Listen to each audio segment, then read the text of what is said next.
ప్రభునందు ప్రియ దేవుని ప్రజలందరికీ ప్రభు పేరట ప్రత్యేకముగా వందనాలు తెలియచేసుకొనుచున్నాను.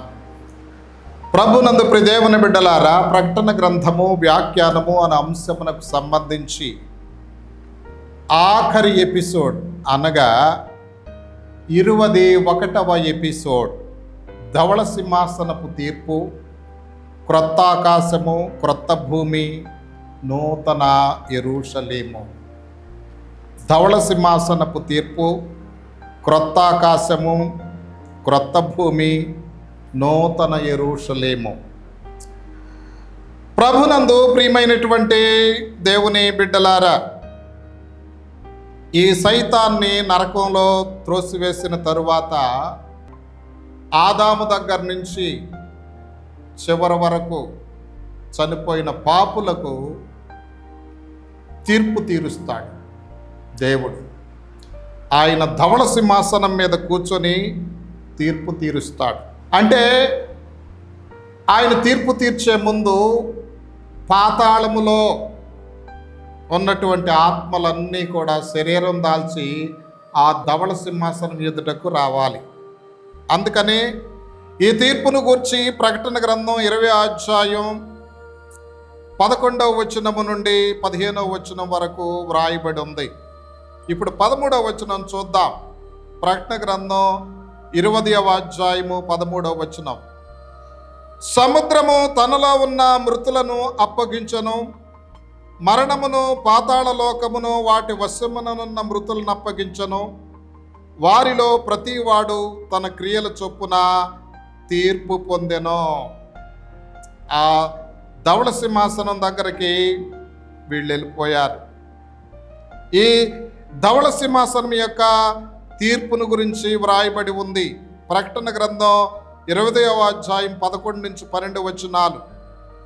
మరియు ధవళమైన మహా సింహాసనమును, దాని యందు ఆసీనుడై ఉన్న యొక్కరిని చూచి తిని, భూమి ఆకాశముల ఆయన సముఖము నుండి పారిపోయెను, వాటికి నిలువ చోటు కనబడకపోయెను.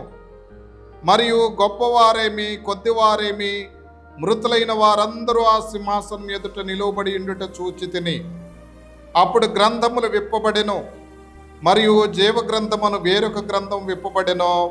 ఆ గ్రంథముల యందు వ్రాయబడి ఉన్న వాటిని బట్టి తమ క్రియల చొప్పున మృతులు తీర్పు పొందిరి. దేవుని బిడ్డలారా, గ్రంథాలు విప్పబడ్డాయి. ఆ గ్రంథాల్లో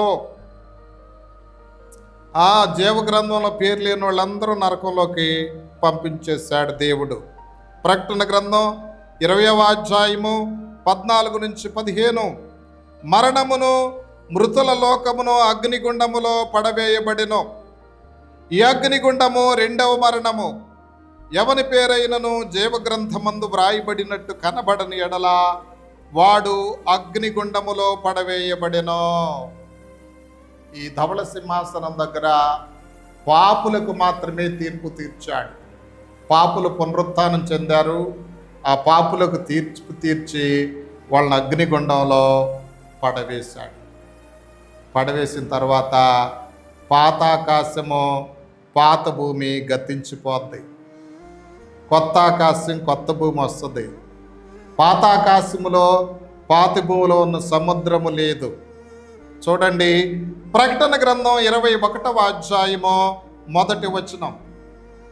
అంతట నేను క్రొత్త ఆకాశమును, క్రొత్త భూమిని చూచి తిని, మొదటి ఆకాశమును, మొదటి భూమియు గతించిపోయెను, సముద్రమును ఇకను లేదు. ఎందుకంటే సైతాను యొక్క శాపగ్రస్తమైన సంచారం వల్ల మొదటి ఆకాశం, మొదటి భూమి అపవిత్రమైపోయింది. అందుచేత మొదటి ఆకాశాన్ని, మొదటి భూమిని దేవుడు అగ్ని చేత శుద్ధి చేశాడు. ఈ విషయాన్ని గురించి 2 పేతురు 3వ అధ్యాయం 10 నుంచి 13 వచనాల్లో రాయబడి ఉంది. ఆ దినమున ఆకాశములు మహాధ్వనితో గతించిపోవును, పంచభూతములు మిక్కుటమైన వేండ్రముతో లయమైపోవును, భూమియు దాని కృత్యములు కాలిపోవును.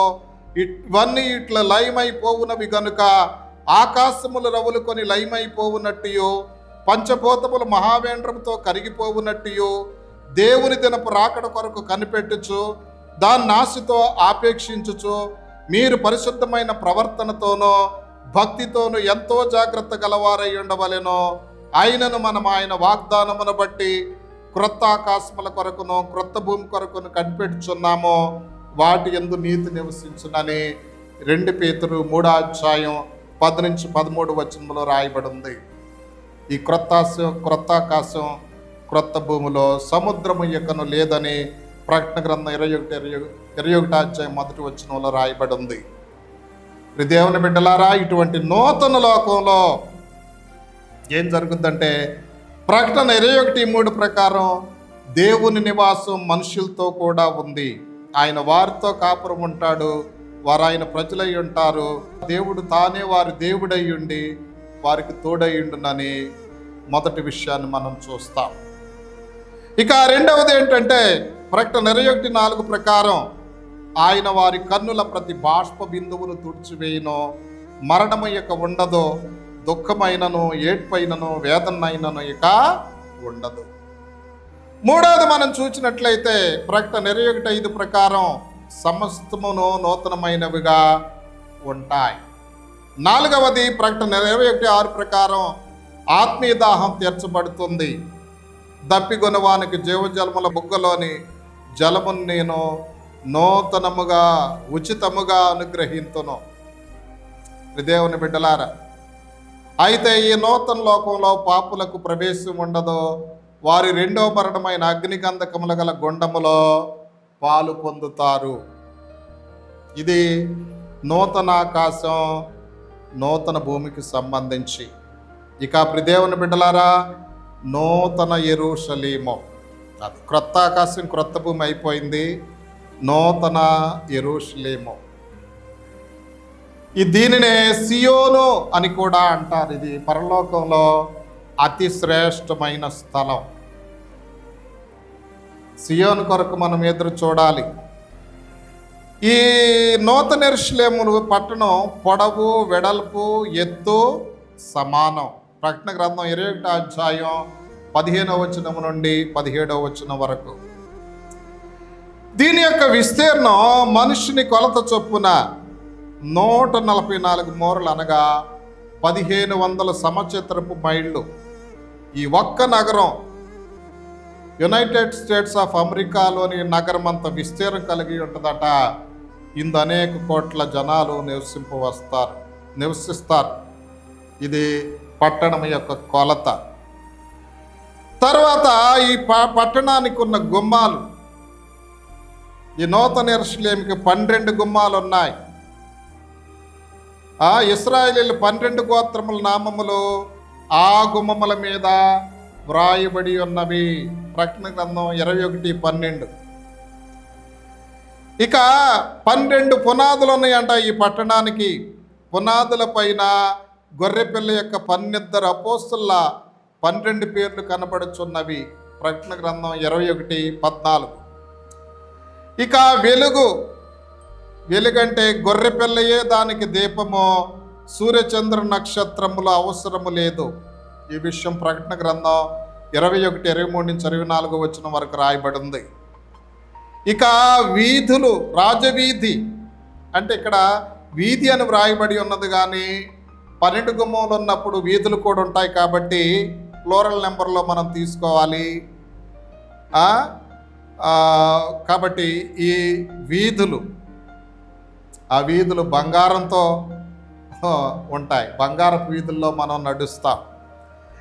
ఇక ట్రాఫిక్ రాకపోకలు ఈ పరిశుద్ధ పట్టణం నాకు బాహ్య భాగమైన కొత్త భూమిలో నివసించుచు రాజులు, రాష్ట్రములు, గనులు తమ మహిమను ఈ పట్టణంలోనికి తీసుకుని వస్తారు. క్రొత్త ఆకాశం క్రొత్త భూమిలో ఉన్న రాజులు, రాష్ట్రములు, గనులు వీళ్ళందరూ నూతన యెరూషలేములోనికంట మహిమను తీసుకొని వస్తారంట. భవనాలు బంగారంతో నిండి ఉంటాయట. జనములు, ఈ నూతన యెరూషలేములో జనములు ఎవరో తెలుసా? గొర్రెపిల్ల యొక్క జీవ గ్రంథమందు వ్రాయబడిన వారే దానిలో ప్రవేశింతురు గాని నిషిద్ధమైనది ఏదైననో, అసహ్యమైన దానిని, అబద్ధమైన దాన్ని జరిగించువాడైననో దానిలోనికి ప్రవేశించడు. ప్రకటన గ్రంథం 21:27. దేవుని బిడ్డలారా, గొర్రెపిల్ల జీవ గ్రంథం ముందు పేర్లున్న వాళ్ళే. మామూలు జీవ గ్రంథం వేరు, గొర్రెపిల్ల జీవ గ్రంథం వేరు. మామూలు జీవ గ్రంథం పేరు కలిగిన వాళ్ళు నూతన ఆకాశం నూతన భూమిలో ఉంటారు. గొర్రెపిల్ల జీవ గ్రంథంలో పేర్లు కలిగినటువంటి వారు నూతన యెరూషలేములో ఉంటారు. ప్రత్యక్ష గుడారంలో 3 భాగాలు ఉన్నాయండి. ఆవరణము, పరిశుద్ధ స్థలం, అతి పరిశుద్ధ స్థలం. ఆవరణం కొత్త భూమికి సాదృశ్యం, పరిశుద్ధ స్థలం క్రొత్త ఆకాశానికి సాదృశ్యం, అతి పరిశుద్ధ స్థలం సియోను లేదా నూతన యెరూషలేముకు సాదృశ్యం. దేవుని బిడ్డలారా, అతి శ్రేష్టమైన స్థలం అన్నమాట. ఇక ఆ సియోనులో జీవజలముల నది, జీవవృక్షము, దేవుని సింహాసనం ఇవన్నీ కూడా ఉంటాయి. దేవుని బిడ్డలారా, దీంతో ఈ ఎపిసోడ్ ముగించబడింది. మొత్తం ప్రకటన గ్రంథం 21 ఎపిసోడ్లు మనం చేశాం. ముగించిన దేవునికి ఎన్నో వందనాలు, స్తోత్రాలు. దేవుని బిడ్డలారా, మరి యూట్యూబ్లో మీకు ప్రకటన గ్రంథం వివరణ కావాలంటే నా ఎపిసోడ్లన్నీ కూడా చూడండి. చాలా విషయాలు ఇందులో పొందుపరచబడి ఉన్నాయి. ఎంతో శ్రమించి ప్రార్థనాపూర్వకంగా ఈ ఎపిసోడ్లు చేయటం జరిగింది. మీకు అవసరమైనప్పుడల్లా నా యొక్క ఆ యూట్యూబ్లో ఉన్నటువంటి వీడియోలు ఓపెన్ చేసి జాగ్రత్తగా విని దీవించబడగలరని ప్రభు ప్రేమను బట్టి తెలియచేస్తూ, పూర్తి చేసిన దేవునికి, కోఆపరేట్ చేసిన మీ అందరికీ వందనాలు తెలియచేసుకుంటూ నేను ముగించుచున్నాను. ప్రియమైనటువంటి దేవుని బిడ్డలారా, నా కొరకు, నా పరిచర్య కొరకు మ్యాగజైన్ ఉంది. క్రీస్తు కారుణ్యం అనే మంత్లీ మ్యాగజైన్, క్రీస్తు కారుణ్యం అనే యూట్యూబ్ ఛానల్ కొరకు, క్రీస్తు కారుణ్య మినిస్ట్రీస్ బుక్ పరిచర్య కొరకు ప్రత్యేకంగా ప్రార్థన చేయండి. మీ ప్రార్థనే నాకు కావాలి. మిమ్మల్ని ఏం అడగట్లా, నేను గూగుల్ పే నెంబర్ ఇవ్వట్లా, ఫోన్పే నెంబర్ ఇవ్వట్లా. అసలు నాకు నా డైరీలోనే లేదు. నాకు అటువంటి నేను ఇష్టపడను. కేవలం ప్రార్థన చేయండి. ప్రభు మిమ్మల్ని నిండారుగా ఆశీర్వదించుదురుగాక. ఆమేన్. దయగలిగిన తండ్రి, ప్రేమ కలిగిన ప్రభువా, మా రక్షకుడా, మీ ఘనమైన నామమునకు వందనాలు, స్తోత్రాలు. ప్రకటన గ్రంథ ధ్యానాలను ముగించుకొనుటకు మీరు చూపించిన కృప కొరకు వందనాలు. ఆశీర్వదించు, దీవించిన ఆయన ఈ ధ్యానాల ద్వారా ప్రభు అనేకులు దీవించబట్ట కృప చూపించండి. ఎత్తబడే గుంపులో మమ్మల్ని ఉంచండి. యేసు నామంలో ప్రార్థించి వేడుకొనుచున్నాం పరమ తండ్రి.